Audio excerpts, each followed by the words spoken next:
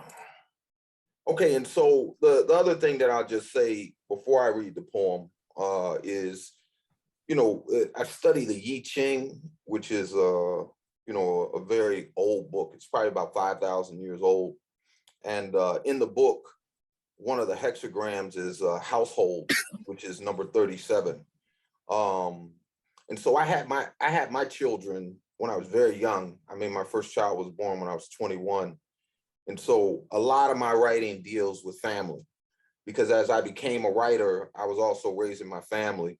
And so in my first book, Inheritance, which this poem is from, a lot of the poems deal with, my family. And so when we talk about affirmations, a lot of my work is about trying to affirm the wisdom and the knowledge that exists within the fabric of the family, and to elevate that along with its contradictions, to the realm of art, a way of exploring that. So this is called Law, which is for my mother.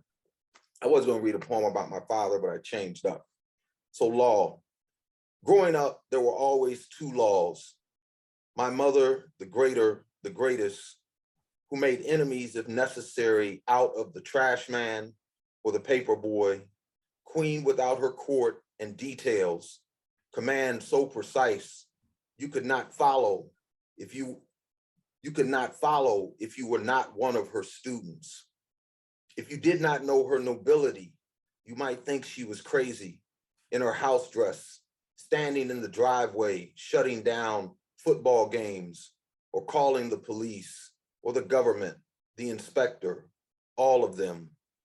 A great law made in heaven, not by God himself, but one of his angels, handed down to earth through a rope in the sky, shipped to Nashville by airmail, and then given as a gift on her birthday to my mother by the Orishas themselves, disguised as vagabonds and door-to-door merchants like Elijah Muhammad and Daddy Grace before they became men with wings and symbols. And there was a second law which came from heaven too, a white heaven like all heavens, I suppose, with angels, wings white, large and frightening, and white sheets like laundry day blowing in the wind, even the tiles in the place white. And of course, the people, Southern and white with talk and gentility and a surface kindness and hospitality, which would make you think there never was a South or slave or hatred. And the great talk of God who fed men with a few fish, who made man and woman, who blessed America with Christianity and Ronald Reagan, and gave birth to tiny heavens all across America, where the gospel was followed like strange Black men in white neighborhoods. This was 1975, and people were angry and running, or slowing down from running, or trying to figure out why people were running. And the world was glass then, as the world is glass now. But then people walked with that glass like it was their mother's crystal, like she had told them, you better be careful and you better not break it. Like I said, there were two great laws, the greater my mother and the lesser made of missionaries and Bibles and hellfire. And with these two laws, there were two tongues, one the lesser and one the greater, and two musics and two beauties and two clothes and two friends, two of everything you can imagine, simple and big as an ark, where we walk towards the ship's belly to roar in the darkness, to find ourselves to be saved.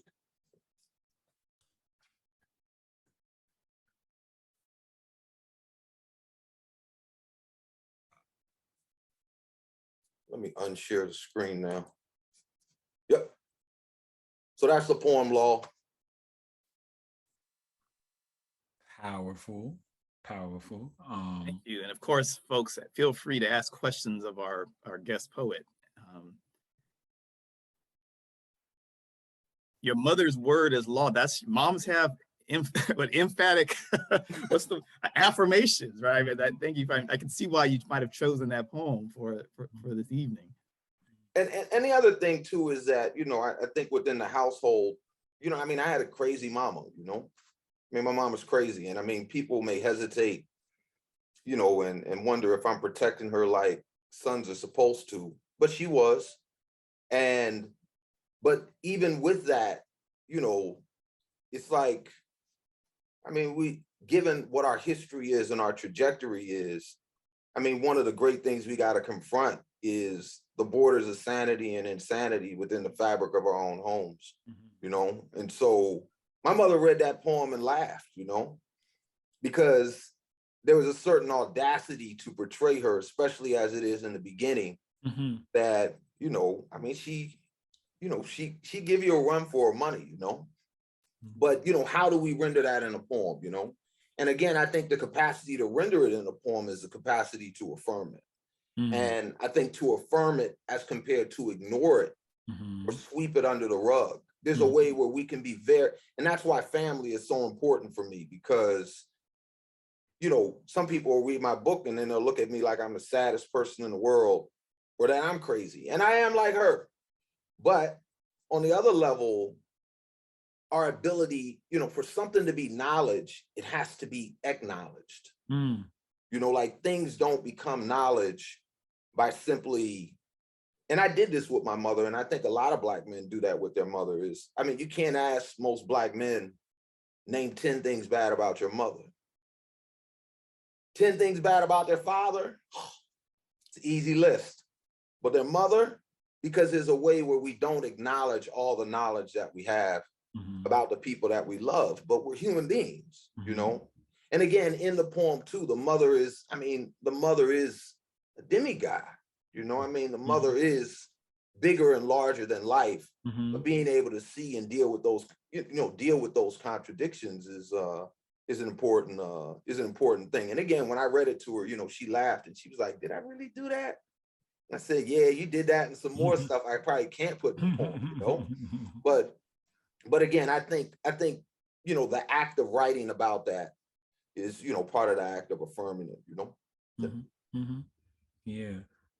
What struck me in the poem off of a, you know, just sort of cold reading alongside you while trying to do all of the intellectual work of making it mean and understand, was towards the end, right? The sort of, almost sort of like rewriting a new scripture, right? That is alluding to, I think what definitely resonated for me was the Genesis, the ark, the coupling, the creation. It's almost like a new creation story that is racially coded, right? These two, well, it's the separate but equal. It's these two worlds within one, and the racial divide that exists within that.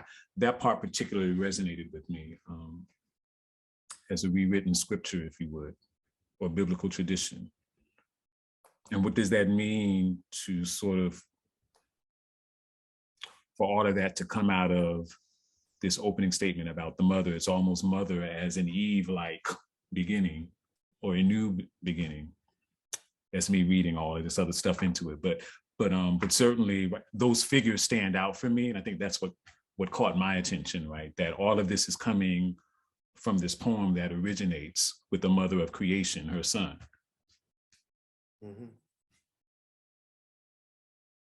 Yeah, and I've really enjoyed you guys' conversation here. Y'all done tricked me into a deep poetry class on what's today? A Thursday evening? Yes. Yeah, but I mean, you guys, y'all are doing the good work, you know. And y'all also tricked me on these sonnets. You know, I don't really be banging with sonnets like that. You know, like, you know, I'm more like a blues man. I'm like, if we go tradition, and then I'm also like, African Americans need to study Guinea music if they want to get it formed, man.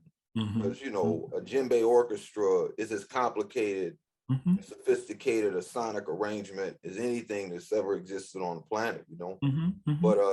But I learned a lot, you know, and I appreciate that, and I thank you guys. I thank you guys for that, you know. Well, I'm gonna surprise you, or I think I might surprise you. I don't know, maybe you sitting in the cut and you already knew this, but I have learned from you long before tonight through our mutual friend, Jahi. Joe Kelly? Yes. How you know Joe Kelly? We've been classmates since his UDC days.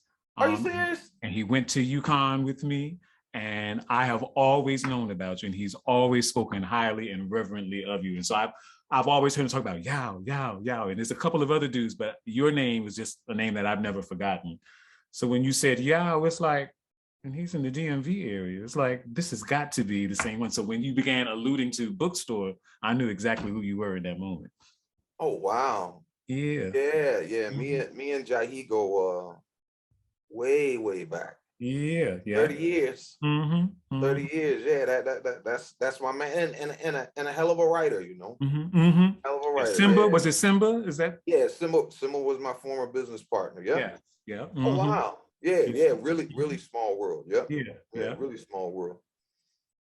Well, do you all wish to talk about, because we were trying to save, right, Ma Rainey, because I think we sort of felt that you had a particular affinity with that poem. And so maybe we can bring that fourth poem in and talk about it relative to your reflections on it, and even as it may coexist with other poems we've read, or certainly the one that you just read by you, or maybe other poems written by you. Yeah, of course. No, let's talk about Ma Rainey. Yeah. Y'all want to read it first? Yeah, I'll read it if I'm allowed. Sure, go ahead. Go for it. Is that all right? Yes, please do. You know, I like to read poetry every once in a while. Hold on just a second. Let me find it. I gotta get my thing here straight.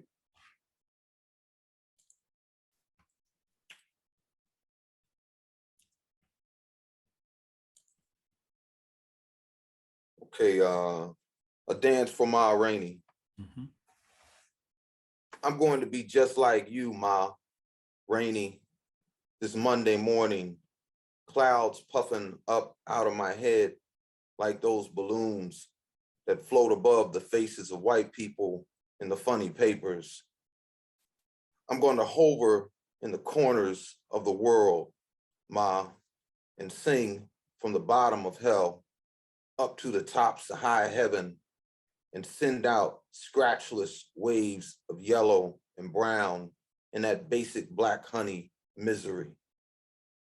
I'm going to cry so sweet and so low and so dangerous, Ma, that the message is going to teach you back, it is going to reach you back in 1922, where you shimmer, snaggletooth, perfumed and powdered, in your bauble beads, hair pressed and tied back, throbbing with that sick pain I know and hide so well. That pain that blues jives the world with aching to be heard, that downness, that bottomlessness, first felt by some stolen Delta nigger, swamped under with red-blooded American agony, reduced to the sheer shit of existence that bred and battered us all.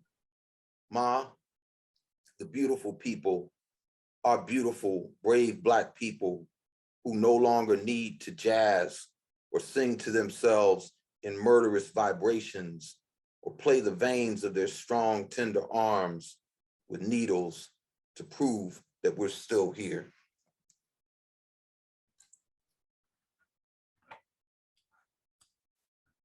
Go for it. Go for broke. I mean, I just love that poem, man. Yeah. You know, and I mean, it's like the blues, man. I mean, it's all there in the point. That's why I enjoy reading it so much, you know. And the way that he controls the pacing, you know. And then the other thing, you know, that some people may not like is the word nigger and shit show up in this poem. And especially in today's poetry, man, I mean, some of my poems don't get published because they use the word nigger. We're just not on that right now, you know. That all belongs to hip hop, you know. But I work at a HBCU. My son's a hip hop artist, so the use of that word is quite prevalent in my life, you know. And that there is this dividing line where, and so when I read the poem, that was one of the things that first came to my mind, you know. Like I did a reading a couple of months ago and I read some poems that had the word, they cut that joint out to reading. Wow. I was like, wow. I'm like, oh, I can't read certain poems because, you know, so it's like when I went to look back at the reading, they took the first couple of poems I read because they had the word nigger in it. So seeing Al do that, and, you know, again, a different time. And then again, the use of the word shit, because again, in our music, I mean, if we're talking about somebody like Ma Rainey and the blues, you know, Robert Johnson and Lead Belly, it's people getting cut, you know, people working really hard, mud stomping boots, you know, and it's like, that's part of our history and part of our culture. So that griminess, yes, and that's what I call it, but that griminess and having the courage, and again, different in his time than our time, you know, but that griminess, having the courage to use that language that we use, and again, not overuse it, right? But to accent as he's working with the other rhythms, you know, that's a lot of it for me, you know. Because those are my people, you know. That's the way my people roll. Well, what immediately came to mind when you were talking about the shit is the chitlins, right? You say it's a part of our culture, right? The chitlins, and then when I think about the chitlins, that brought my mind back to August Wilson's Ma Rainey's Blues, right? And if you do a close reading of that poem and you see how he's playing with digestion, excrement, the anus, all of those are poetic conceits that play out over and over throughout the course of the drama. And so I think that there is a symbolic case to be made and a symbolic metaphor operating around the shit of Black living in a country, right, that refuses to affirm you, right? And so how do you use these words, right, and these figures and these symbols to talk back to America, or to talk Black to America? And I put the L in parentheses, but to talk back and Black to America from the shit of living in it. Yeah, I agree, man. And I'm glad you did that for me too, because, you know, again, you know, and especially like with hip hop, man, hip hop is this metaphorical factory, you know. But again, with profanity, you know, and I think that's part of it too, is that I was connecting. That's why I'm learning so much. But I was connecting it more with just the, you know, like a sound bite. Yes. You know, like that's part of what shit does for me, right? It changes and it has this beat. Sort of punctuation, but the idea of it as a metaphor, you know, in a larger conceit. I appreciate that. I really appreciate that. Now, I know it's time for us to start opening it up more fully to the audience, but I'm also just thinking about what words can you really substitute for those two words that are going to have the same resonance, right? That's right. I mean, like, you know, I'm like, that the stolen Delta Negro, like, no, that's not going to work. The stolen Delta African American, no, they're like, no, like, you know, that word, it means what it means, right? And it carries with it all the history of that word, right? Both the ways that that word has been used to denigrate us, as well as the ways in which we use it amongst ourselves in certain contexts, right? And some do and some don't, right? And of course, sometimes shit is just shit, right? You know, excrement ain't gonna work. Boo-boo ain't gonna work, you know. It has to be what it's gonna be. So, and I think, you know, that's what, I mean, I think that's poetry too, right? You're like, you know, you know, Young had vocabulary. He could have used all those other words, right? Just as you could use all those other words in your own poems, right? But when you're using words, you're using them intentionally, and they're coming with all the history and the resonances and all the ways that you expect and want a reader to engage with the words. So, so anyway, I was just thinking about that. I'm like, well, what could you place it with? Nothing. So not within Black culture, right? Because there's a certain way when you read nigger in that poem, you can't read it like a proper PhD English professor, right? Because that's not the culture, right? And so there's a vocal swagger, right? And this, you know, what, you know, Jeanette Smitherman would talk about, right, the polishing of Black language, right? This is what I love, what we do with English, and how we can affirm ourselves, so much so that what has once been considered Ebonics, you will hear news anchors using and appropriating Black English, right? It's become just that universal. Yes, indeed. Yes, indeed. All right. So questions from the audience. I'm trying to look in the chat, but definitely, if you have a question, we welcome you to raise your question in your own voice. Can you hear me? Yes. I'm sorry. To Mr. Glover, I liked how you. Oh, shit, I'm sorry. It's okay. I can't do it right now. I'm sorry. All right. Oh, okay. Do you want to type your comment? Yeah, that's fine.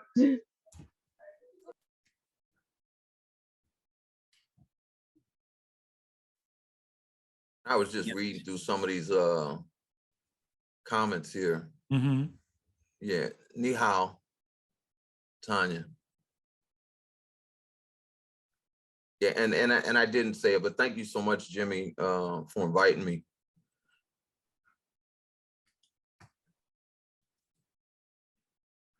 Okay, I have something to say and a question.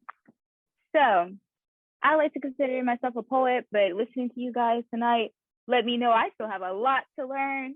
So, my question would be, what would you suggest, since you all are educators, what would you suggest as like steps to improving my knowledge and awareness of just Black literature overall and my skill in writing poetry, specific to my experience and my perspective? You wish to go at it, Hoke, since you are the resident poet?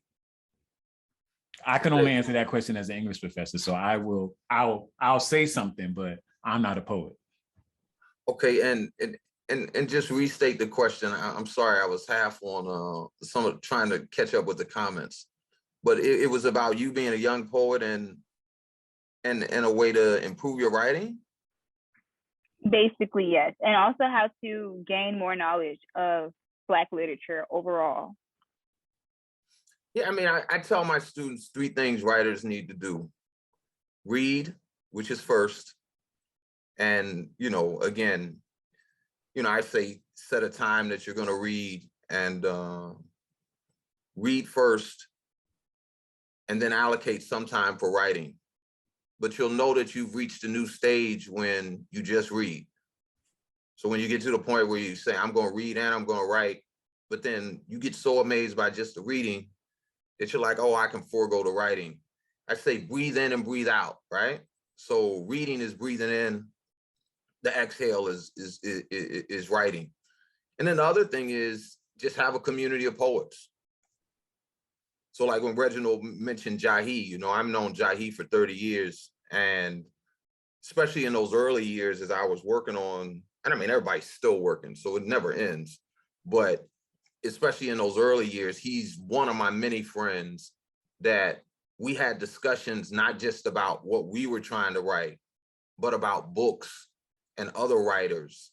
And just like, events like this, it's a very sophisticated discussion about literature. And if you're studying and practicing writing, you're doing it right now, which is listen, to what people say about literature, and then understand that, you're dealing with a lot of Michael Jordans and NBA type people, that people who are really into writing, man, the amount of knowledge that they have is so vast. They've read for so many years. So again, I think those 3 things, and then, again, a sense of awe, again, about how serious people's minds and their dedication to the craft of writing is. If you can grasp those things, if you can do those things and grasp that, you'll be fine. You'll be fine. Time will do the work for you. Thank you. I think that was a perfect answer. The only thing I would add to that as an educator would only come from my being an educator is take no word and its meanings for granted. And I put S after G. So take no word and its meanings. And any word, there's certainly an agreed upon dictionary meaning, but we see it in hip hop all the time.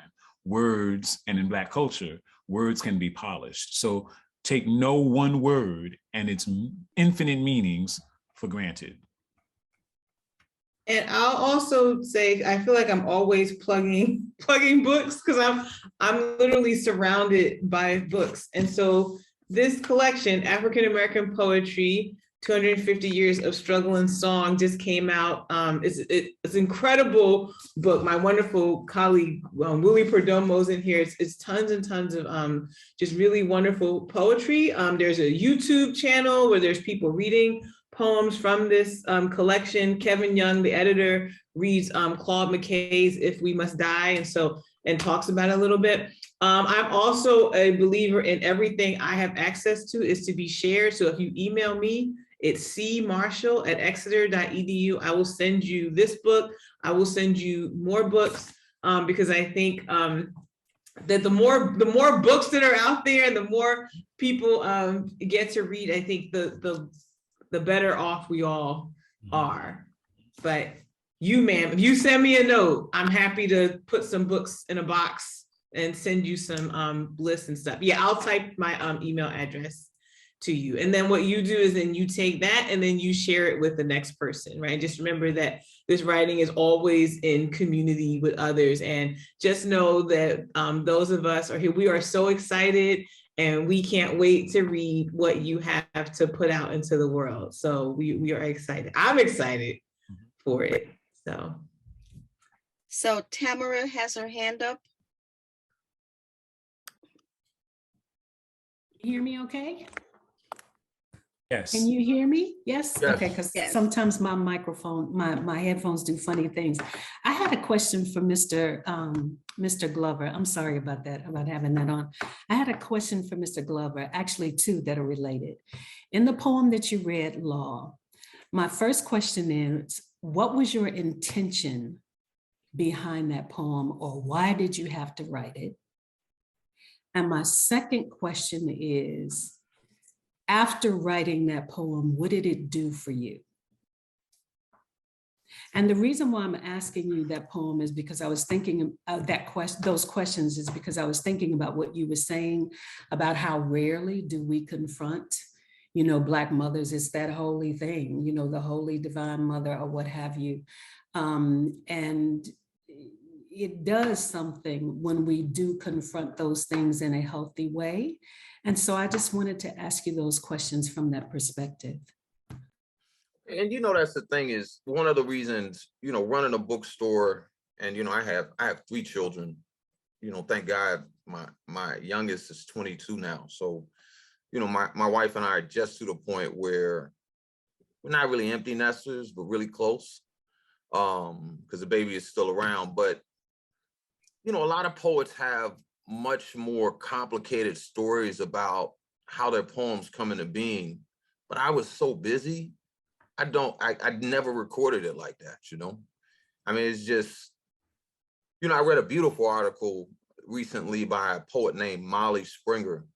Molly Springer. And it was very inspiring to me because, part of the story was about how she wrote as a mother when her children were young, and now she's reached this, and it was inspiring for me because I don't know her age, but her children are older now, and she started to win these awards, And so that was inspiring for me because I have another good friend that's a writer, and we talk about the way housework is demanding of writers, and mostly women, right? But I mean, I had a business that had 6 stores, and I was newly married and I had 3 kids. I mean, I had 2 at the beginning and my father died. So, I mean, it's like, I was so busy. I so many of the poems that I wrote, and I didn't publish my first book until I was 45 years old. But, those poems are like notes, and then I would review notes, and then I'd go back and I'd be reconciling poems. So when you get to intent, I usually have a broad general intent, which is the exploration of my mother, And then the other thing is, like, when you talk about what did it do for me, as I got older, and my mother passed last year, but as I got older, and when my business went bankrupt, the first thing I did was go home to my mother, and I moved my mom into my house, and my mom lived with me for 6 years. And so even there, when you talk about, okay, well, what did it do for me? Not the poem, but moving my mom into my house. That's the only reason I can say that she was crazy and not bat an eye and just going about my business, because I lived with her as an older man with my family, and I encountered that and I dealt with it. And to a certain degree, I nurtured her in that situation and provided for her. So in that regard, and I think that's one of the things that I'm coming to now, is I think my relationship with poetry is a little bit different than other writers, in the sense that I'm really clear I started writing poetry because there was a way communication broke down in my family. So it's like, Taoism says, Tao gives rise to everything, and Te, or virtue, refines it. And so, we can say that I became a poet, but I'm also sort of lucky in the sense that I understand exactly why I started writing to other audiences and trying to refine language, because within the context of my family, it appeared that that language didn't work effectively as a way to communicate with people. So in some ways, at this point in my life, I've resolved the poetic angst that I write, but if I got issue with somebody or something, I usually don't try and write a poem about it. I usually try and go directly to them. If I got an issue or something like that, if I'm trying to resolve something or confront something, I choose to do it in the real world as compared to do it on paper, because sometimes there is a deferment there, right? Sometimes, and that's the power of the poet and the beauty of the poet, right? Not an indictment, but the power and the beauty of a poet is that you could refine and reconcile something linguistically and make it into art so that it has beauty, and that can benefit society. But then there are also ways that, as human beings, just regular everyday Joes, let's straighten it out with the people. Like, I'm not gonna write I don't do no Black Lives Matter, none of that, because I usually have confrontations with people in the moment. Like, I got all these stories where people think I'm crazy or violent, but most of them could be Black Lives Matter stories. Like, it could be, instead of me being the aggressor, which I often appear to be, it could be a story where they did something to me and then I went home and I wrote a poem about it, or I was mad about it. But I don't even remember. Like, I could be dealing with you guys and I might do something that seems totally out of character, but that's the way I respond to a lot of confrontations. And again, if you got a pistol, I usually know how to handle that too. But in a lot of instances of microaggressions, like, I joke sometimes and say macroaggressions for microaggressions. Why not? But again, those are alternative ways where I'm not carrying that energy with me. I'm not making it into stories after the fact, that in the real live moment, I'm not repressed enough to actually deal with that. And I learned that partially from my mother. Like, I didn't really get that from white folks or like having conversations. I got that from dealing with my mama. Because when my mama started acting crazy and she started doing something, I acted like she was the police. I learned that from her, not them. So if I break that down with her, then I'm in a position where maybe some of these people that appear to be so powerful, like my mama was powerful, like my mama is the law, maybe the law sometimes, a lot of them people just as scared as me, just as scared as my mama, just as traumatized as my mama, right?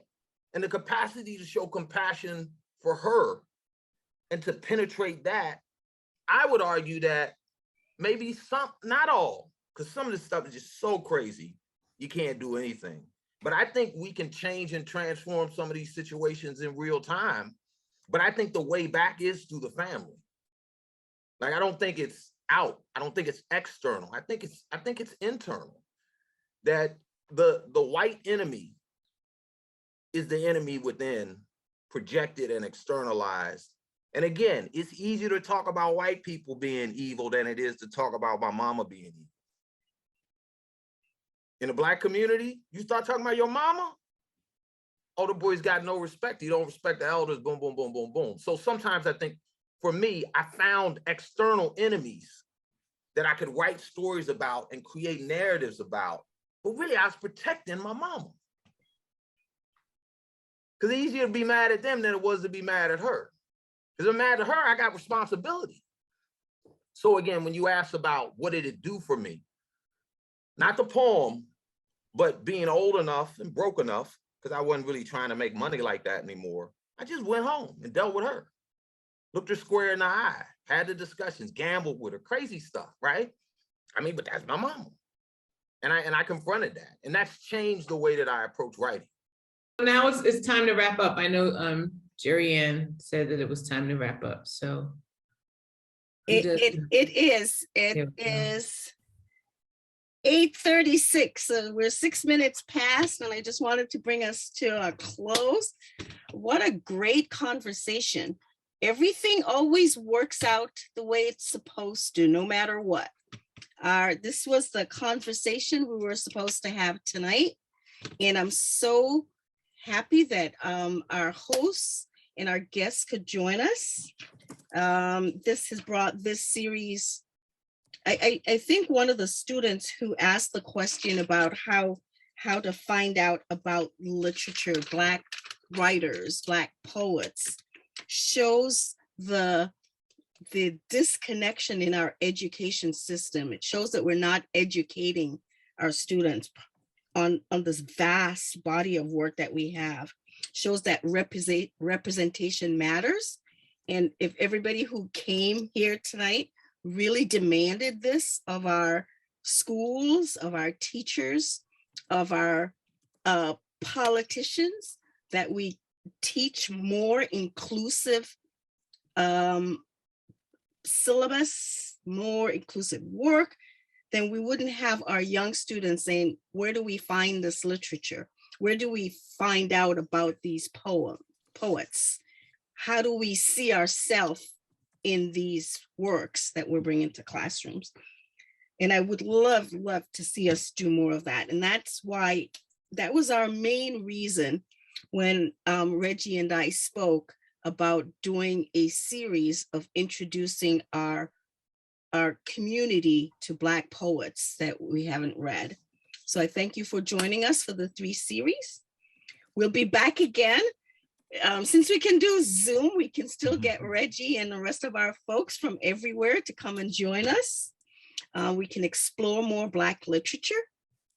The Black Heritage Trail in February, we'll be starting our Tea Talks again. They're in person. I've got my fingers crossed, and virtual. So please join us. We are taking on the whole notion of critical race theory, divisive concept laws that just been passed. Yes, thanks for putting that up. I wanted to thank our sponsors, but yeah, please join us. Thanks for our sponsors and partners, as you see their list there. And then really join us for these more in-depth conversations as we tackle courageous conversations, where we're bringing a group of BIPOC people together to really talk about issues that keep our groups divided, and other ways that we celebrate each other. You can visit us on our website for that, and we bring programs to you throughout the year. Again, thank you for joining us. We're really excited to have you here in these depths of conversation, and we look forward to seeing you at some more of our programs. Thank you, Courtney. Thank you, Reggie. Thank you, Dennis. And thank you to Mr. Glover for joining us tonight. And we'll all see you at our next event. Thank you all.